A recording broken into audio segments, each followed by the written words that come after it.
नमस्कार दोस्तों, कैसे हैं आप सब? आई होप आप सब बहुत ही अच्छे होंगे।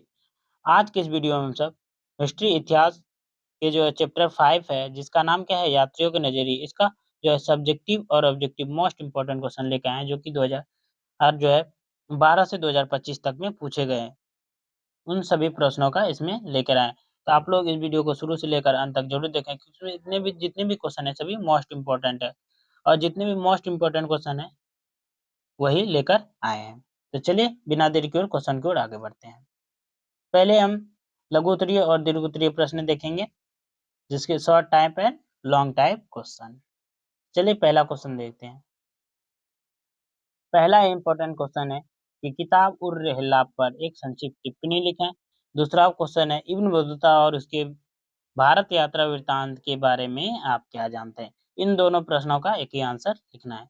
तो चलिए इसका उत्तर देखते हैं। इब्न रहला पुस्तक जो है इब्न द्वारा द्वारा लिखा गया है। इब्न बतूता द्वारा जो लिखा गया है कौन सा पुस्तक? रहला, जिसमें जो है 14वीं शताब्दी के सामाजिक एवं सांस्कृतिक जीवन के विषयों में जानकारी मिलती है। इसमें जो है हमें 14वीं शताब्दी के बारे में जो सामाजिक, राजनीतिक और सांस्कृतिक जीवन के बारे में हमें मिलती है।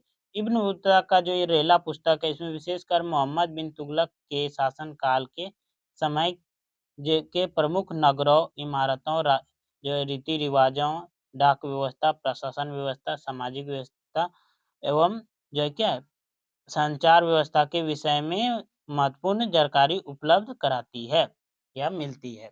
देखिए, इब्न बतूता का जो पुस्तक है रहला इसमें खासकर विशेषकर जो है मोहम्मद बिन तुगलक के शासन काल में जो है यहाँ नगर कैसा था, इमारत कैसा था, रीति-रिवाज कैसा था, डाक व्यवस्था, प्रशासन व्यवस्था, सामाजिक स्थिति, राजनीतिक स्थिति, संचार व्यवस्था, इन सभी का जो है जानकारी महत्वपूर्ण जानकारी उपलब्ध है इसमें। यह पुस्तक जो है अपनी पुस्तक इब्न बतूता ने सती प्रथा और दास प्रथा का विशेषकर उजागर किया है और रहला पुस्तक में जो है इब्न बतूता का जो अपना रहला पुस्तक है उसमें उन्होंने सती प्रथा और दास प्रथा का जो है विशेषकर रूप से उजागर किया गया है। उन्होंने उन्होंने जो है अपने विवरण में भारतीय फसलों, अनाजों के बारे में भी जानकारी दी है और इब्न बतूता ने अपनी पुस्तक जो है में जो भारतीय फसल के बारे में और अनाजों के बारे में जो है में भी जानकारी है। इब्न बतूता भारतीय डाक व्यवस्था से सबसे अत्यंत प्रभावित हुए और इब्न बतूता जो थे वह भारत के जो डाक व्यवस्था था उससे बहुत ही प्रभावित हुए थे। आई होप आप सब बहुत ही अच्छे से समझ गए होंगे। अगर अगर आप सबको पीडीएफ चाहिए तो आप सब टेलीग्राम या फिर व्हाट्सएप ग्रुप में जुड़ जाइएगा और वहाँ पे मैसेज कीजिएगा। अगला क्वेश्चन क्या है, किताब उल हिंद के विषय में आप क्या जानते हैं? किताब उल हिंद जो पुस्तक है उसे सरल और स्पष्ट अरबी भाषा में लिखा गया है। यह पुस्तक जो है अल-बिरूनी के द्वारा लिखा गया है। अगला पॉइंट है, यह एक जो है विस्तृत ग्रंथ है। किताब उल हिंद क्या है? ये एक विस्तृत ग्रंथ है जिसमें भारतीय जो है भारत के धर्म, दर्शन, त्योहार, खगोल विज्ञान, रीति-रिवाज तथा प्रथाओं जैसे दास प्रथा, सती प्रथा, सामाजिक जीवन और भार तौल मापन आदि के बारे में बताया गया है। अगला पॉइंट है कि यह पुस्तक को कुल 80 अध्याय में विस्तृत से लिखा गया है और किताबुल हिंद जो पुस्तक है उसको कितना 80 अध्यायों में विस्तृत से लिखा गया है। अगला पॉइंट है अल-बिरूनी ने अपने पुस्तक में भारत के प्राकृतिक स्थिति एवं राजनीतिक एवं सामाजिक स्थितियों का विस्तार से वर्णन किया है। अगला पॉइंट की बात करें, अगला पॉइंट है इनमें से इसमें भारत की नदियाँ, पहाड़, जलवायु, मैदान आदि पर विस्तार वर्णन किया है और एल्ब्रूनी ने भारत की नदियों के बारे में, पहाड़ के बारे में, जलवायु के बारे में, मैदान के बारे में विस्तार से वर्णन किया है, यानी बताया है। आई होप आप सब बहुत अच्छे से समझ गए हैं। इतना लिख दीजिएगा, आप सबको 5 नंबर या 3 नंबर जिसमें भी पूछे मिल जाएगा। अगला पॉइंट है अल-बिरूनी कौन था? भारत यात्रा का उद्देश्य उसका क्या था? यह क्वेश्चन 2000 लेटेस्ट 2000 जो 26 का मॉडल पेपर 2025 का आया है उसमें दिया हुआ है। अगला पॉइंट है अल-बिरूनी पर संक्षिप्त टिप्पणी लिखा। ये 2024 का जो मॉडल क्वेश्चन पेपर आया था उसमें दिया गया था। तो चलिए इसका उत्तर देखते हैं। अल-बिरूनी का जन्म 1973 में आधुनिक उज़्बेकिस्तान के ख्वारिज़म नामक स्थान पर हुआ था। अल-बिरूनी का जन्म कहाँ हुआ था? तो ख्वारिज़म में हुआ था। कब हुआ था? 19 सौ ते सॉरी 973 में। अगला पॉइंट क्या है? अगला पॉइंट है अल्बेडुनी भाषाओं का ज्ञाता था, इन्हें कई भाषा आता था। अल्बेडुनी जो था वो क्या था? भाषा का ज्ञाता था, इन्हें कई भाषा आता था, जैसे असीरियाई, फारसी, अरबी, संस्कृत आदि, इन बहुत सब भाषा आता था। लेकिन अल्बेडुनी को जो है यूनानी भाषा नहीं आता था। कौन सा? यूनानी भाषा नहीं आता था, इसका ज्ञान नहीं था। अगले पॉइंट की ओर बढ़े। अगला पॉइंट है सन 1017 में जो है मोहम्मद गजनवी ने ख्वारिज़म पर आक्रमण किया। 1017 में जब मोहम्मद गजनवी ने ख्वारिज़म पर आक्रमण किया, वहाँ के सभी जो कवि थे और विद्वान थे उनको गजनवी ले आया। उनमें से एक कौन था? एक अल-बिरूनी था। अगला पॉइंट है अल-बिरूनी अपने योग्यता और बुद्धि के बल पर वह मोहम्मद गजनवी का क्या हुआ? चहेता बन गया। अल-बिरूनी जो है अपना योग्यता और बुद्धि के बल पर मोहम्मद गजनवी का चहेता बन गया। अब मोहम्मद गजनवी के साथ अल-बिरूनी भारत आया था और मोहम्मद गजनवी के साथ ही जो है अल-बिरूनी भारत आया था। अगला पॉइंट है भारत यात्रा का उद्देश्य था भारत के दर्शन, ज्योतिष एवं धर्म का ज्ञान प्राप्त करना। आई होप आप जो बहुत ही अच्छे से समझ गए होंगे। अगले क्वेश्चन की ओर है, क्वेश्चन नंबर वर्ण व्यवस्था और जाति व्यवस्था पर अल-बिरूनी के विवरण का परीक्षण कीजिए। दूसरा पॉइंट है, दूसरा क्वेश्चन है अल-बिरूनी ने भारतीय जाति व्यवस्था का वर्णन किस प्रकार किया है? और जाति एवं वर्ण व्यवस्था के संबंध में अल-बिरूनी के विवरण पर चर्चा कीजिए। इन तीनों प्रश्नों का एक ही आंसर होगा और मोस्ट इम्पोर्टेंट है, इन तीनों क्वेश्चन में कुछ भी क्वेश्चन आए बोर्ड एग्जाम में एक ही यही आंसर लिख देना है।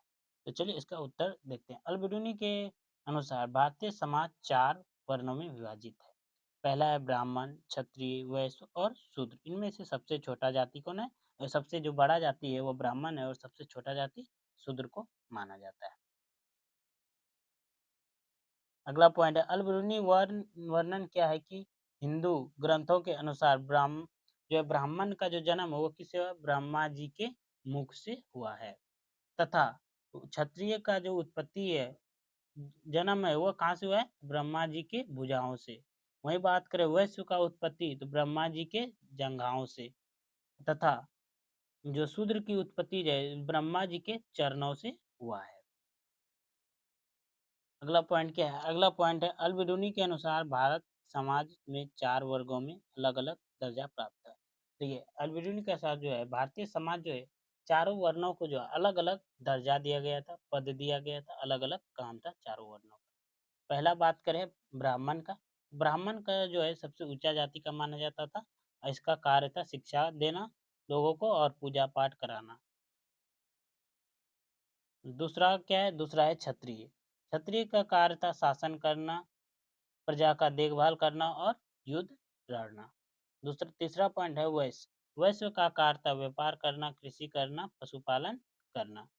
और चौथा और लास्ट था शूद्र। शूद्र का कार्य था इन तीनों वर्णों का सेवा करना और शूद्र को वर्ण व्यवस्था में सबसे नीची जाति का माना जाता था।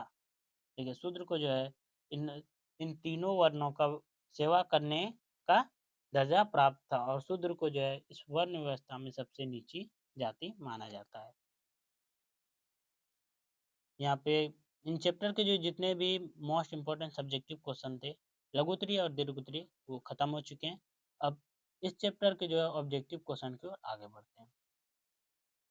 इस चैप्टर में जो है 2012 से 2025 तक जितने भी ऑब्जेक्टिव क्वेश्चन पूछे गए हैं वो सभी यहाँ पर हम लेकर आए हैं। तो आप लोग जो है पूरा देखते रहिए, अभी स्किप मत कीजिएगा। पहला क्वेश्चन क्या है? इब्न बतूता कहाँ से भारत आया था? ये क्वेश्चन 2024 में पूछा गया। इब्न बतूता जो है मोरक्को से भारत आया था। कब आया था? 14वीं शताब्दी में।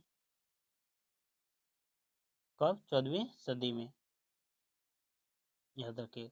अगले क्वेश्चन को क्वेश्चन नंबर 2। क्वेश्चन नंबर 2 क्या है? क्वेश्चन नंबर 2 है कि भारत में प्रचलित सती प्रथा का उल्लेख किस विदेशी यात्री ने किया है? भारत में जो प्रचलित सती प्रथा जो था उसका उल्लेख जो है इब्न बतूता ने किया है। इब्न बतूता कहाँ का रहने वाला था? ये मोरक्को का रहने वाला था।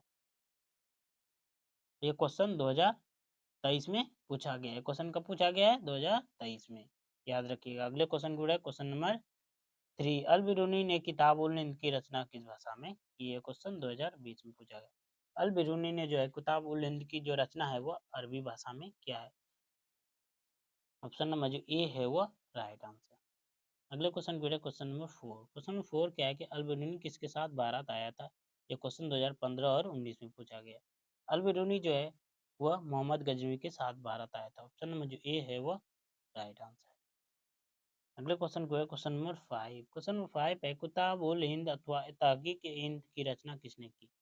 किताब उल हिंद तथा तहकीक अथवा जो है तहकीक हिंद जो है किसने रचना किया है? वह अल बिरूनी के द्वारा रचना किया गया। ऑप्शन नंबर जो ए है वो राइट आंसर। अगले क्वेश्चन को है क्वेश्चन नंबर 6। क्वेश्चन नंबर 6 है किस विदेशी यात्री ने पुराणों का अध्ययन किया है? किस विदेशी यात्री ने जो है पुराणों का अध्ययन किया है? वह अल बिरूनी ने किया है पुराणों का अध्ययन। ऑप्शन नंबर जो ए है वह राइट आंसर। अगले क्वेश्चन को है क्वेश्चन नंबर 7। क्वेश्चन नंबर 7 है हुमायूं के दरबार में कौन अफ्रीकी यात्री भारत आया था? तो इनका राइट आंसर क्या होगा? इनमें से कोई नहीं। ऑप्शन नंबर जो डी है वो राइट आंसर। अगला क्वेश्चन है क्वेश्चन नंबर 8। क्वेश्चन नंबर 8 है इब्न बतूता किस देश का यात्री था? तो इब्न बतूता जो है वह मोरक्को देश का यात्री था। यह जो है सिंध कब पहुंचा था? तो मोरक्को जो है सिंध वो 1333 में पहुंचा था। अगले क्वेश्चन को क्वेश्चन नंबर 9। क्वेश्चन नंबर 9 है मोहम्मद इब्न जुजैसी ने किसका यात्रा वृत्तांत लिखा है? तो वो इब्न बतूता का। ऑप्शन नंबर जो बी है वो राइट आंसर। अगले क्वेश्चन पे क्वेश्चन नंबर 10। क्वेश्चन 10 है कौन सती प्रथा का दृश्य देखकर मूर्छित हो गया था? इब्न बतूता जो थे वो सती प्रथा का दृश्य देखकर वह मूर्छित हो गया था। ऑप्शन नंबर सी है वो राइट आंसर। अगले क्वेश्चन को क्वेश्चन नंबर 11। क्वेश्चन नंबर 11 है फ्रांसवा वर्नियर था। फ्रांसवा वर्नियर कौन था? तो एक इतिहासकार था, एक राजनीतिक दार्शनिक था और एक चिकित्सक भी था। ऑप्शन नंबर डी यानी इन तीनों में तीनों था फ्रांसवा वर्नियर। फ्रांसवा वर्नियर कहाँ का रहने वाला था? तो ये फ्रांस का रहने वाला था, याद रखिएगा। अगले क्वेश्चन को क्वेश्चन नंबर 12। क्वेश्चन नंबर 12 है इब्न बतूता की सुल्तान के शासनकाल में भारत आया। इब्न बतूता जो है किस सुल्तान के शासनकाल में भारत आया? वो मोहम्मद बिन तुगलक के शासनकाल में। अगला क्वेश्चन क्वेश्चन नंबर 13।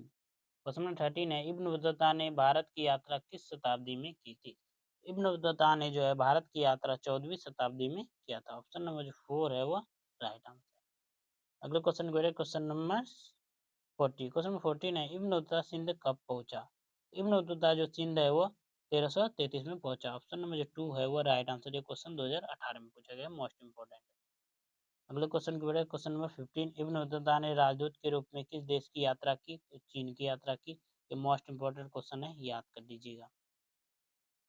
अगले क्वेश्चन नंबर 16। क्वेश्चन नंबर 16 है इब्न बतूता के अनुसार ताराबाद किस प्रकार का बाजार था? इब्न बतूता के अनुसार जो ताराबाद जो था बाजार वह घोड़ा बेचने वाला का था। ऑप्शन नंबर जो 2 है वह राइट आंसर। अगले क्वेश्चन नंबर 17। क्वेश्चन नंबर 17 है कि फ्रांसवा वर्नियर कहाँ का निवासी था? तो फ्रांसवा वर्नियर जो था वो फ्रांस का निवासी था। ऑप्शन नंबर जो 4 है वह राइट आंसर। अगले क्वेश्चन नंबर 18। क्वेश्चन नंबर 18 है मुगल कारखानों का वर्णन किस विदेशी यात्री ने किया है? ये क्वेश्चन 2024 में पूछा गया। तो मुगल कारखानों का वर्णन जो है वह फ्रांसवा वर्नियर ने किया है। ऑप्शन नंबर 2 है वह राइट आंसर। अगला क्वेश्चन नंबर 19। वर्नियर के सिवा सिराज जो है नगर है किसे कहा जाता है? तो वो मुगल कालीन नगरों को। ऑप्शन नंबर 3 है वह राइट आंसर। अगला क्वेश्चन नंबर 20। क्वेश्चन 20 है कि लाहौर में 12 वर्षीय महिला बालिका को जबरदस्ती सती बनाए जाने की घटना का वर्णन किसने किया? दिया इब्न बतूता ने किया है। ऑप्शन नंबर जो 3 है वह राइट आंसर। आई होप आप सबको बहुत वीडियो अच्छा लगा होगा। अगर वीडियो अच्छा लगा तो वीडियो को लाइक कीजिए, चैनल को सब्सक्राइब कीजिए और आप सबको पीडीएफ चाहिए तो टेलीग्राम चैनल जो ग्रुप है वहाँ जुड़ जाइए और व्हाट्सएप ग्रुप में जरूर जुड़िएगा। आप सबको वहाँ पे जो पीडीएफ दे दिया जाएगा।